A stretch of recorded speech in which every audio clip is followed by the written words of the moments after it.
Ladies and gentlemen, anti-vaxxers, the Proud Boys, these folks teamed together in order to assault others, to stab people, and no arrests have been made. I kid you not. This is an anti-vax rally. It became violent on a Saturday with at least one person stabbed. There may be more. A reporter assaulted after a crowd of several hundred people amassed outside of LA City Hall. Additionally, LAPD, they are facing harsh and justified criticism for how they framed it in their Instagram post. Let's first look at some of this video. Antifa! Antifa!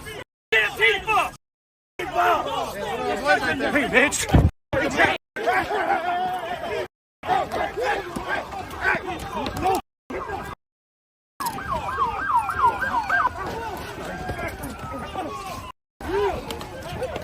Hey, yo, stop it! Unmask them! Unmask them! You! Unmask them! Unmask them! Unmask them! Unmask them all! Unmask them all! Unmask them all! Bring his ass! Bring his ass! Come on!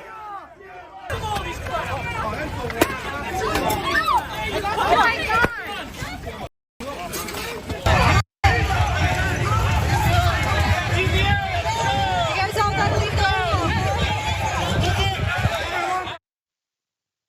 Let me remind you that the Trump supporters, anti-vaxxers, and Proud Boys, one and the same, they are the aggressor here.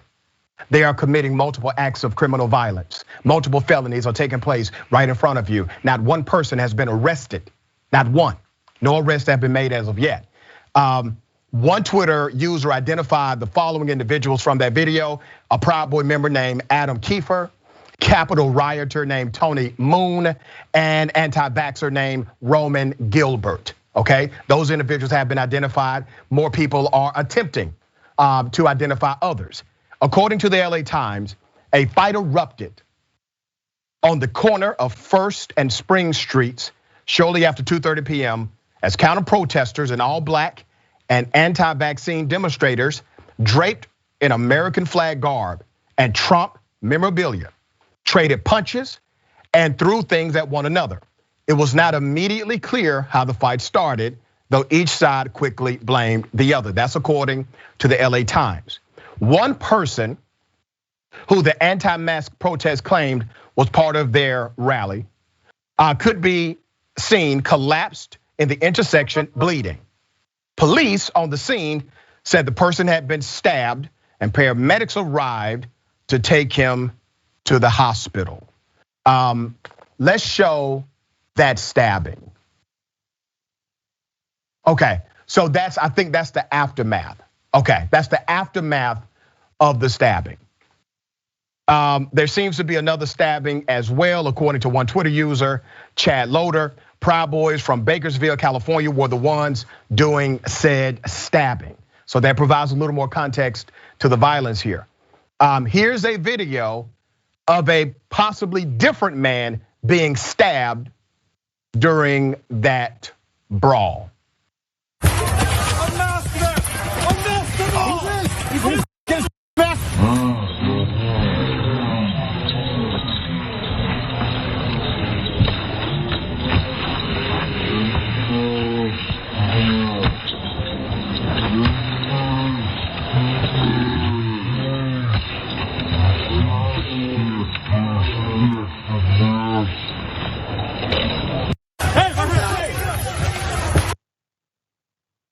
Let me remind you, not one person has been arrested. Ladies and gentlemen, if you had black people stabbing folks like this in any city in the United States of America, there will be arrest, there will be a call to emergency, all kind of things would have happened. Nothing happened here.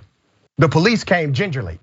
When they ended up coming, they ended up kind of just walking up as if they had always been there and there was no real emergency. KPCC reporter, a short time after this, KPCC reporter Frank Stoltz could be seen walking out of the park near City Hall, being screamed at by anti-mask protesters. One man could be seen kicking him. He's a reporter. He later told a police officer he had been assaulted while trying to conduct an interview. Here's what he said about the incident on Twitter. Frank said, and I quote, "Something happened to me today that's never happened in 30 years of reporting. In LA, I was shoved, kicked, and my eyeglasses were ripped off of my face by a group of guys at a protest outside of City Hall during an anti-vax recall Governor Newsom pro-Trump rally."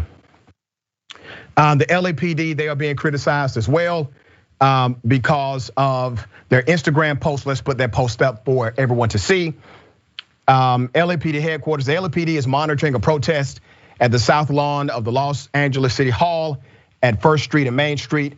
We are on the scene to maintain order after a fight broke out between Antifa and people gathered for the permitted event. You see how they're, okay. You see how they're framing it, right? Okay. We are aware of one male that was stabbed and being treated by fire department personnel. No arrests have been made, but investigation is ongoing. You don't say. You don't say. My dear sister, what are your thoughts here? Thank goodness for video, first of all, because we could all see exactly what happened there. And my first thought when I watched it was how badly those anti-vaxxers wanted to fight. They were excited to kind of line up and do this. And we have to realize as a country, this is gonna keep happening because they want it to happen. They want a fight now at every rally. January 6th was like an awakening of sorts. And this is gonna keep happening. And the fact that the police were there and yet weren't there is very troubling because you see that man could have gotten beaten to death, really. A friend of his comes and takes him out of the crowd, and there's a woman that gets hit with a water bottle just brutally. So there's the stabbing, there's a lot of violence there, and it's right there in front of the police, it's right there in front of City Hall. We see the reporter. So, I really hope that there is a real reckoning, not only with LAPD, but across the country. There has to be this awareness that this is gonna keep happening because they want it to happen. What are we gonna be willing to do to stop it? Very well said, and they're not being punished to the degree of their criminality, and that's another reason why they are more emboldened than ever before.